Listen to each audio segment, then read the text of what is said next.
Hello बच्चों, स्वागत है आप सभी का फिजिक्स की ऑनलाइन क्लास में।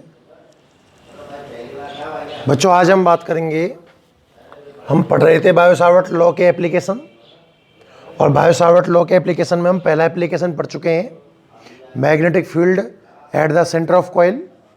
और नेक्स्ट दूसरी जो हेडिंग हम पढ़ने वाले हैं आज, वो है बच्चों magnetic field at the axial line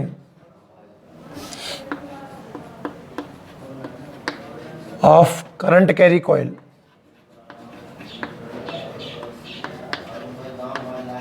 current carry coil. पिछले वीडियो में आपने देखा था कि हमने मैग्नेटिक फील्ड निकाला था सेंटर पर करंट कैरी कॉइल की वजह से, और आज हम मैग्नेटिक फील्ड निकालेंगे एक्सिस पर। ठीक है,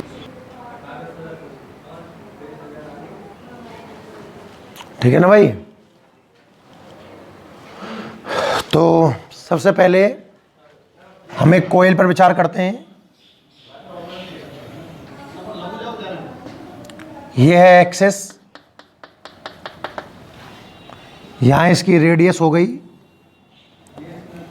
कैपिटल आर, और इसमें करंट फ्लो हो गया, मान लीजिए आप तो आई। ये सेंटर है, सेंटर से कुछ डिस्टेंस पर, एक्स डिस्टेंस पर कोई पॉइंट है पी, जहां आपको मैग्नेटिक फील्ड निकालना है। बच्चों सबसे पहले आपको इस पर दो स्मॉल एलिमेंट लेने होंगे। यहां मान लिया हमने पहला एलिमेंट dl1 और ये दूसरा एलिमेंट हुआ dl2। इन एलिमेंटों की P से कोई डिस्टेंस होगी, सपोज स्मॉल r ले लेते हैं, ठीक है। और इसकी वजह से जो फील्ड होगा ना, आपने इसका वेक्टर फॉर्म पढ़ा था dv वेक्टर में, आपको याद हो तो dl और r का क्रॉस किया था, और जब क्रॉस करते हैं तो डायरेक्शन होती है परपेंडिकुलर। सुनना, ये जो पहला एलिमेंट है इसकी जो डायरेक्शन है ना, वो कुछ ऐसी होगी, dv1, ये एंगल 90 का होगा, और इसकी डायरेक्शन कुछ इस तरीके से होगी dv2, और यहाँ ये एंगल 90 का होगा। सपोज ये एंगल थीटा है तो ये भी थीटा है, अगर ये थीटा है तो ये थीटा है, और ये थीटा है, तो एंगल के बारे में आप जान लोगे आराम से। क्लियर है। अब जब इसके आप कंपोनेंट करोगे तो देखो, एक तो हॉरिजॉन्टल कंपोनेंट तो इस लाइन के ऊपर आ जाएंगे, और वर्टिकल कंपोनेंट इस लाइन पर आ जाएंगे। चूंकि नीचे एंगल दिया हुआ है तो नीचे इसका फैक्टर आएगा साहब dv1 cos थीटा, और ऊपर इसका फैक्टर कितना जाएगा dv1 sin थीटा। इसी तरह dv2 का इधर फैक्टर आएगा dv2 cos थीटा, और नीचे फैक्टर आएगा dv2 sin थीटा। ये डायग्राम भाई समझ में आना जरूरी है। नहीं समझ में आया हो तो आप वापस से वीडियो को रिप्ले करें और इस डायग्राम को समझें भाई। ये डायग्राम समझने के बाद ही आप आगे बढ़ोगे। तो इसमें लिखना स्टार्ट करते हैं, सुनना ध्यान से कि let a coil of radius capital R arrange as shown in figure,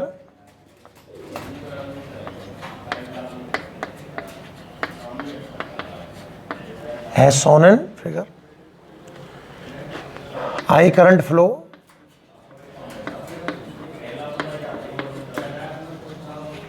in coil। We have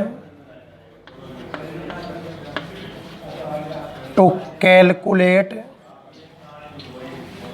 magnetic field at axial point। axial point, ये बात समझ में आई ना। आपने एक कॉइल मान ली आर रेडियस की, करंट कितना फ्लो हो रहा है इसमें,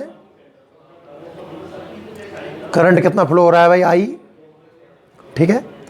और आपको एक्सेल पॉइंट पर मैग्नेटिक फील्ड निकालना है। बच्चों जो आपने स्मॉल एलिमेंट माना है, मैं बात करूं बायो सावर्ट लॉ की, according to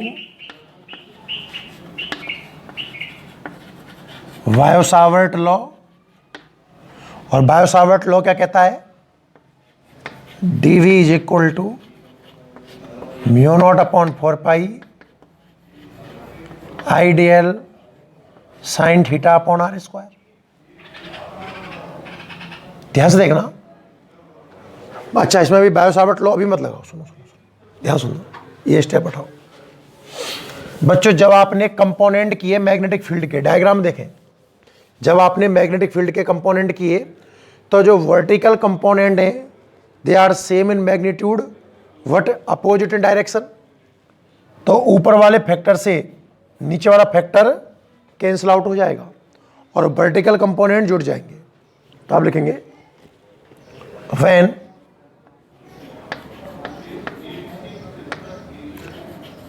magnetic field divided in components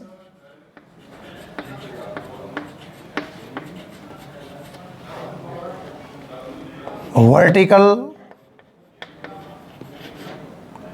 component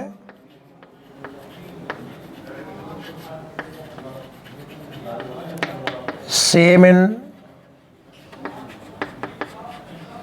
magnitude but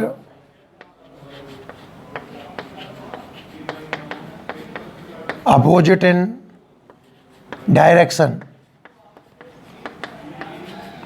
so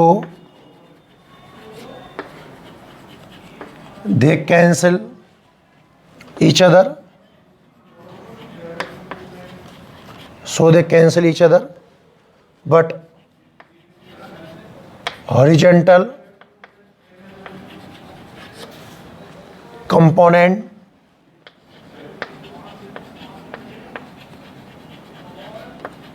are in same direction,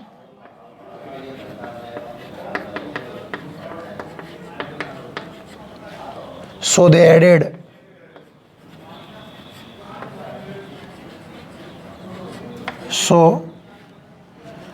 net magnetic field. अब सुनना, जब आपने दो स्मॉल एलिमेंट लिए तो हॉरिजॉन्टल कंपोनेंट दो बार आया, dv cos theta dv cos theta. आप ऐसे इनफाइनाइट ले सकते हो ना कंपोनेंट, तो इस रिंग को आप इनफाइनाइट एलिमेंट में डिवाइड कर सकते हो, तो इनफाइनाइट dv cos आएंगे। उन सबको ऐड करने के लिए इंटीग्रेशन यूज करना होगा, इंटीग्रेशन dv cos थीटा। एक बार आप यहाँ तक लिखें सब। आपने एक रिंग ली है, रेडियस है r, करंट फ्लो हो रहा है I, एक्सल पॉइंट पर आपको मैग्नेटिक फील्ड निकालना है। दो आपने स्मॉल एलिमेंट ले लिए dl1 dl2, उनकी वजह से जो फील्ड बनी dv1 dv2, कंपोनेंट तोड़े आपने, वर्टिकल कैंसिल हो गए, हॉरिजॉन्टल ऐड हो जाएंगे, ठीक है। तो नेट आएगा इंटीग्रेशन dv cos थीटा। अब आगे बढ़ते हैं भाई। अगर हम बायो सावर्ट लॉ की बात करें, अब देखिए आप कहां तक पहुंच चुके हो कि जो नेट फील्ड होगा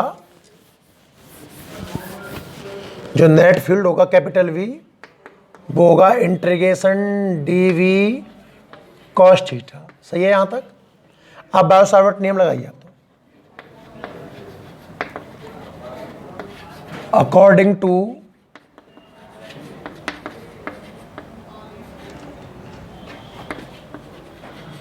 बायो सावर्ट लॉ dv कितना आएगा, mu naught upon 4 pi I dl sine theta upon are square. बच्चों थीटा होता है स्मॉल एलिमेंट और डिस्टेंस के बीच का एंगल। स्मॉल एलिमेंट पैरामीटर है, ये इसकी टेंजेंट है, परपेंडिकुलर होंगे। थीटा आप 90 पुट कर सकते हो और साइन 90 होता है 1, तो d v is equal to mu naught upon 4 pi I d l upon are square. So net magnetic field बन जाएगा इंटीग्रेशन डी वी की जगह mu naught upon 4 pi I d l upon are square cos theta. तो देखो mu naught constant है, जो चीज़ constant है उसको बाहर निकाल लो, तो सवाए डी एल के सब कुछ कांस्टेंट है, I cos theta upon are square integration D L. और जब बात रिंग की हो रही है तो इंटीग्रेशन डी एल हो जाएगा 2 पाई आर, इसका पूरा पैरामीट्रिक तरीके से। तो mu naught upon 4 pi I cos theta upon are square multiply by 2 pi r. ठीक है, यहां तक बात करें तो देखो 2 पाई से ये 2 बार कैंसिल आउट हो गया। ठीक है, अब सुनो ध्यान से, 2 वेरिएबल है बच्चों इसमें, एक तो कॉस थीटा और एक स्मॉल आर, इन दोनों को रिमूव करना है। 2 वेरिएबल है कॉस थीटा और स्मॉल आर, तो सबसे पहले हम हटाएंगे कॉस थीटा को।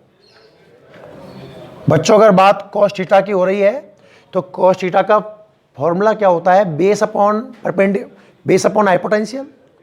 इसमें बेस कितना है x और 90 के फ्रंट ये कितना है स्मॉल आर। कॉस की वैल्यू जब आप इसमें पुट करोगे तो v इज इक्वल टू कितना आएगा देखना, म्यू नॉट आई कॉस की वैल्यू अपन जमा देंगे x ऊपर कैपिटल R अपॉन नीचे 2r स्क्वायर, और कॉस की वैल्यू और आई है कितनी x अपॉन r, तो नीचे आएगा 2r3। क्या आएगा नीचे 2r3। और स्मॉल r को कैसे रिमूव कराएंगे अपन, पाइथागोरस प्रमेय आपको याद होगी, हाइपोटेंशियल का स्क्वायर इक्वल टू बेस का स्क्वायर प्लस परपेंडिकुलर का स्क्वायर। तो हाइपोटेंशियल कितना है इसमें, कोई भी ट्रायंगल ले लो, स्मॉल r का square is equal to base कितना है x और परपेंडिकुलर कितना है रेडियस मतलब कैपिटल R। तो यहां से अगर आर क्यू निकालना है अपने को तो देखो x square plus r square की पावर, पहले 2 उधर जाएगा तो 1/2 और क्यूब करूंगा तो ये बन जाएगा 3/2। क्या बनेगा 3/2।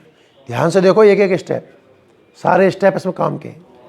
ठीक है, आप आर क्यू की वैल्यू अगर रिप्लेस करोगे तो फॉर्मूला आएगा v is equal to mu not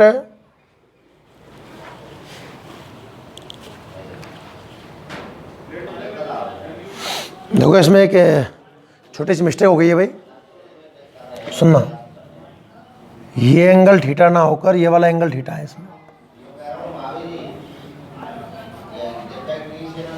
तो ये हो जाएगा कॉस थीटा और यहां आएगा बच्चों साइन थीटा, यहां साइन थीटा और ये आएगा कॉस थीटा। सुनना, तो इंटीग्रेशन में आएगा dv साइन थीटा। मैं वही तो बोल रहा हूँ कुछ मिस्टेक हो गई है। तो ये हो जाएगा साहब sine theta sine theta sine theta, और अब अपने को निकालना है क्या, साइन थीटा। साइन थीटा आएगा साहब capital R upon small r। तो यहां जब एक कैपिटल R और आएगा ना तो कैपिटल R का स्क्वायर होगा बच्चों। अब ठीक है, mu naught I r square, mu naught I r square और आर क्यू की वैल्यू जमा दीजिए, mu naught I r square upon 2 x square plus r square की पावर 3/2। ये सूत्र है कहाँ पर, एक्सल लाइन के ऊपर। नोट कर लीजिए भैया पूरी कहानी यहाँ तक आपको समझ में आनी चाहिए। स्क्रीन पॉज करके लिखते जाना। इसमें मैं आपको 2 कंडीशन ही बता दूं, आप देखना चाहो तो, कंपलसरी नहीं है बच्चों। जैसा कि हमने कल लास्ट टर्न पर सेंटर पर देखा था, अगर इसे हम सेंटर पे बनाएं कंडीशन नंबर 1 में, पॉइंट सेंटर पे अगर आ गया तो क्या x की वैल्यू 0 आ जाएगी एट सेंटर। तो जब आप सेंटर की बात करोगे तो स्मॉल एक्स कितना आएगा 0, और इस फॉर्मूले में स्मॉल एक्स जमा के देखो आप 0, v is equal to mu naught I r square upon 2 0 plus r square की पावर 3/2, तो b आ जाएगा साहब mu naught I r square upon 2r3, और r से आर स्क्वायर से कैंसिल आएगा, तो म्यू नॉट आई अपॉन 2r। आप याद करो सेंटर पर यही फील्ड आया था, म्यू नॉट आई अपॉन 2r।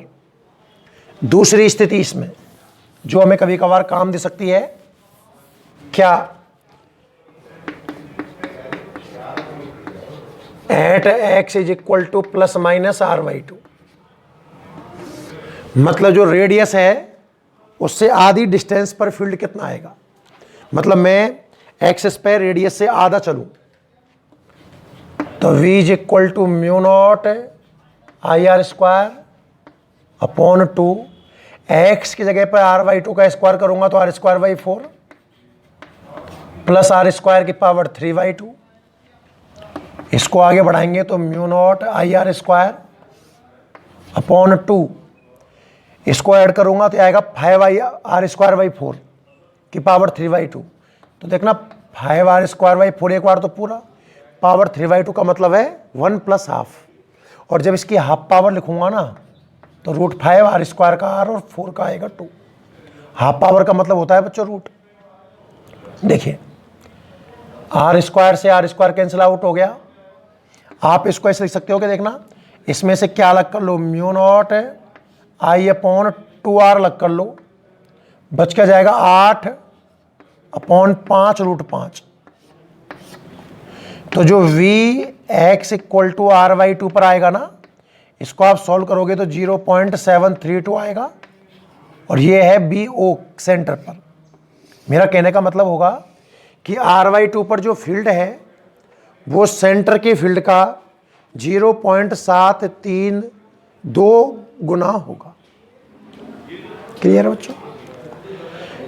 तो ये आप नोट कर लीजिए, बाकी अपन देखेंगे अपने अगले लेक्चर में।